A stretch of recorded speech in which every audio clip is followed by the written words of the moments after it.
बिस्मिल्लाहिर्रहमानिर्रहीम। अस्सलाम वालेकुम जी, मैं हूं आसिफ़ नदीम और आप देख रहे हैं मेरा यूट्यूब चैनल। अच्छा नाज़रीन, आज का जो मेरा टॉपिक है वो है कि आपको सिखा दूं कि हम जो है ना वो चेक कैसे फ़िल करते हैं, क्योंकि नए जो लोग आते हैं, जो नया अकाउंट ओपन कराते हैं उनको, या फिर जो नए नए बेचारे टैक्स ये अकाउंट्स की फ़ील्ड में आते हैं या कैशियर बनते हैं, तो उनको ना अक्सर को यही नहीं पता होता कि हम चेक जो है ना कैसे फ़िल करें। अगर हमने कैश का चेक बनाना है तो वो हम कैसे फिलअप करेंगे, या अगर हमने किसी पार्टी को चेक देना है बाय नेम तो वो हम कैसे जो है ना वो चेक देंगे। तो आज मैं उसके मतलब आपको बताऊंगा कि हम कैसे चेक बनाएंगे। तो ये मेरे पास एक मेरी बैंक अल-फलाह की मेरी अपनी जो है ना वो है चेक बुक है।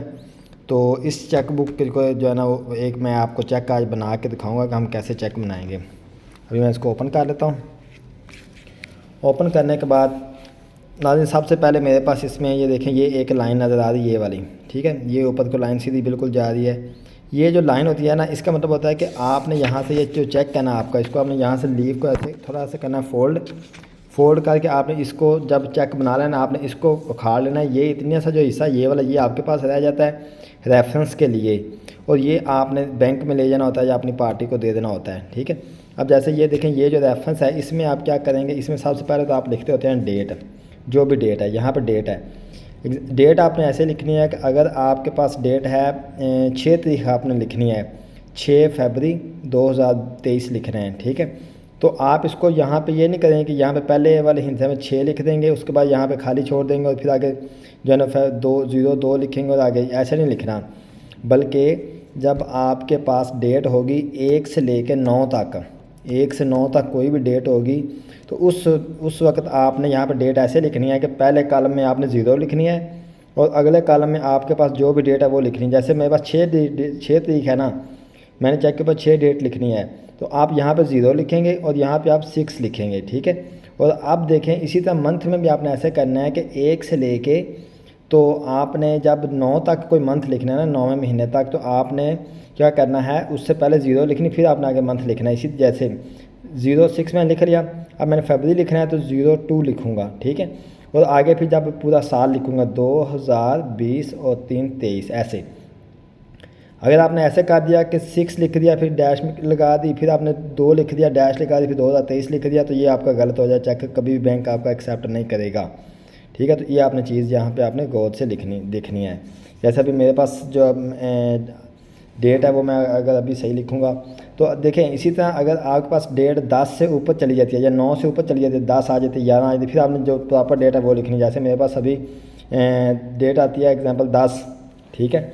अगर मेरे पास डेट आती है 10, तो उसको मैं जो है ना कैसे लिखूँगा, मैं अगर अभी आपके पास आपको एक कॉपी के ऊपर समझाता हूँ कि हम वो डेट कैसे लिखेंगे। ये देखें, अगर मेरे पास 6 तारीख है तो मैं उसके लिए क्या करूँगा, लिखूँगा 06, ठीक है, 02 और फिर मैं लिखूँगा 2023, ठीक है। ये मेरा डेट लिखने का तरीका होगा। अगर मेरे पास 1 से लेकर 9 तारीख तक कोई भी डेट है, अगर मेरे पास 9 के बाद 10 से लेकर ऊपर कोई डेट है 30 तक, तो फिर मैं क्या लिखूँगा, जैसे मेरे पास अभी 10 है तो मैं लिखूँगा 10/02/2023 ये लिखूँगा, ठीक है। ये है हमारा चेक के ऊपर डेट लिखने का तरीक़ेकार। अच्छा, इसी तरह फिर इसमें नेक्स्ट जो अगर आप चले जाएँ, ये क्योंकि ये हमारा रेफरेंस का है, इसमें रेफरेंस लिखा जाता है कि किस डेट को मैंने ये वाला चेक नंबर, जो ये मेरे पास चेक नंबर है ये वाला, ये कि मैंने ये यहाँ पे रेफरेंस लिखना है कि मैंने ये वाला चेक नंबर किस डेट को किस बंदे को कितनी अमाउंट का क्यों दिया है, ठीक है। तो जैसे मैं अभी यहाँ पे लिखता हूँ,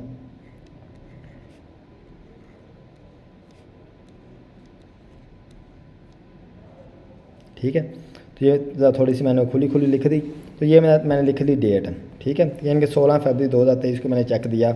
अब दिया मैंने किसको, ये जनाब मैंने दिया है जनाब उमैद को, क्योंकि मैं बाय नेम चेक दे रहा हूँ, ठीक है। और जनाब इसमें नीचे मैं लिखूँगा बैलेंस कि मैंने कितनी अमाउंट का चेक दिया है, ठीक है। अगर आप वो लिख दें, अगर आपने डिपॉजिट के बाद वो लिख दिया तो मैं यहाँ पर टोटल अमाउंट लिख दूँगा। मैं कहता हूँ इसको मैंने दिया है 1 लाख रुपए का, ठीक है। फिर चेक नंबर आ गया, आगे यहाँ पे आप जो है ना वो पर्पज़ लिख दें इसका, चाहे कुछ पर्पज़ लिखें, फॉर सैलरी, ठीक है। और यहाँ पे रेफरेंस लिख दें फरवरी की मैंने सैलरी दे दी, ठीक है, या आप जनवरी की सैलरी कुछ भी लिख लिया। अब यहाँ पे आती है, ये देखें ये वाला जो पोर्शन है इतना, ये आपके पास है सारा पोर्शन चेक का, जो आपने बैंक में भिजवाना होता है। अगर आप किसी को चेक बाय नेम दे रहे हैं और आप चाहते हैं कि वो बंदा इसको कैश ना करवा सके, बल्कि वो बंदा इसको डायरेक्ट अपने जाके बैंक में जमा कराए, ठीक है, तो फिर आपने यहाँ पे इस कार्नर को देखें, ये वाला जो कार्नर है, यहाँ पे आपने 2 लाइनें लगानी होती हैं। यहाँ पे ये जो लाइन आती है ना, ये लाइन, इस लाइन के बिल्कुल साथ एक यूँ आपने एक लाइन लगानी है, उसके नीचे फिर 2 लाइनें लगानी। इसका मतलब कि चेक आपका क्रॉस हो गया है, ठीक है। और फिर आप यहाँ पे उस बंदे का नाम लिखना है जिसको देना है। जैसे मैंने भी यहाँ पे मैर लिखा है ना, तो आपने यहाँ पे उसका जो फुल नाम है, जो उसके आईडी कार्ड के मुताबिक या उसके अकाउंट नंबर के मुताबिक जो नाम है, आपने यहाँ पे वो वाला नाम लिखना है, ठीक है। जैसे भी मैं यहाँ पे भी लिख देता हूँ,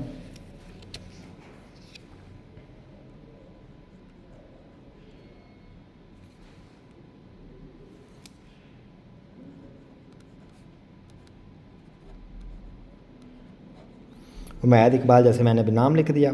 अब यहाँ पर मैंने डेट लिख दी कि जिस डेट को मैंने चेक देना है। अच्छा, ये एक तो ये है कि अगर आपने उसको चेक देना है कि आज की डेट, क्योंकि वो बंदा आज ही जाए अपने आज ही बैंक में जमा करवा ले या आज ही कैश करवा ले, तो आप यहाँ पे आज की डेट लिख दें। अगर आप चाहते हैं कि बंदा कल डेट ये इसको चेक को प्रेजेंट करे या कैश कराए या अपने अकाउंट में जमा करे, कुछ भी करे, तो आप इस पर कल की डेट लिख दें।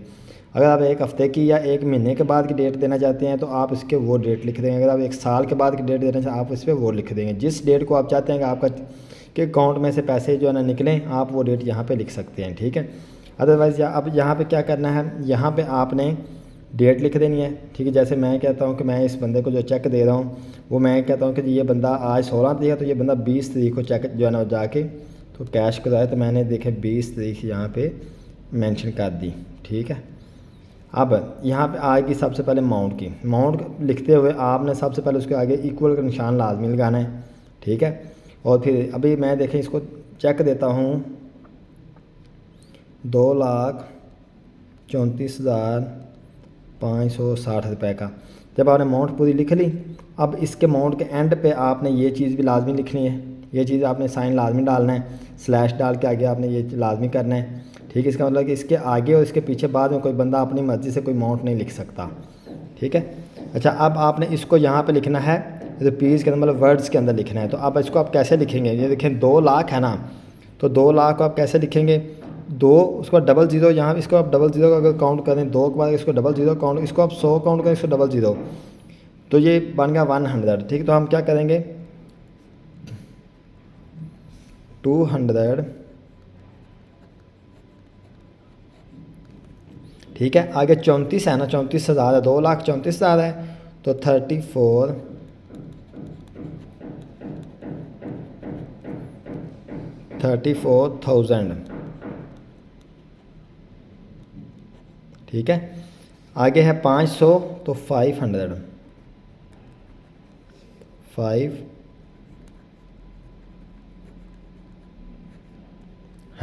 ठीक है। देन है 60 रुपये, तो 60 ओनली, 60 रुपीज़। आगे एंड पे लिख देना आपने ओनली, ठीक है। ये हो गया कि अगर आपने किसी बंदे को बाय नेम चेक देना है, अगर आप अब यहाँ पर अगर मैं इसको क्रॉस कर दूंगा, 2 लाइनें लगा दूंगा, तो उसका मतलब है कि ये बंदा सिर्फ इस चेक को अपने अकाउंट में जमा करा सकता है, कैश नहीं करा सकता। मैं इसको लाइनें नहीं लगाऊंगा तो ये बंदा कभी जाकर अपना आईडी कार्ड लेके जाएगा साथ, और जाकर इस चेक को कैश करा सकता है। अदरवाइज़ कैश का ऑप्शन ये भी होती है कि आप यहाँ पे जो है ना वो लिख दें सेल्फ, तो आप ये जहाँ पे नाम लिखा है पे नेम आ रहा है, यहाँ पे आप जो है ना सेल्फ लिख दें, तो फिर भी आपका चेक कैश हो जाएगा। अगर आप यहाँ पे कैश लिख देंगे फिर भी आपका चेक कैश हो सकता है। अब आपने क्या करना है, यहाँ पे आपने करने हैं सिग्नेचर, ठीक है। जैसे मैं अभी अपने चेक के ऊपर जो है ना वो सिग्नेचर कर देता हूँ, ठीक है। ये वो उस बंदे के सिग्नेचर होंगे जिस बंदे ने ये चेक इशू किया हुआ है, मतलब जिस बंदे के नाम का ये अकाउंट है उस बंदे ने ये वाले सिग्नेचर करने होते हैं, ठीक है। और अब देखें यहाँ पे मैंने एक खुद जानबूझ के मिस्टेक की। अगर आपके चेक के ऊपर कहीं पे भी कोई पेन के साथ डबलिंग हो गया या कोई मिस्टेक हो गया, आपने उसके लफ्ज़ को काटा है, तो यहाँ पे भी आपके साइन करना लाजमी है, ठीक है। और अगर आपका वो अकाउंट कंपनी का अकाउंट होता है तो फिर यहाँ पे आपके साइन के साथ आप स्टैंप भी यहाँ पे लाजमी लगाएंगे, ठीक है। तो ये था एक सिंपल सा मेथड कि आप बैंक अल-फलाह का जो चेक है वो कैसे फिलअप करेंगे। उम्मीद है आपका वीडियो अच्छी लगी होगी और आपको समझ भी आई होगी। अस्सलाम वालेकुम।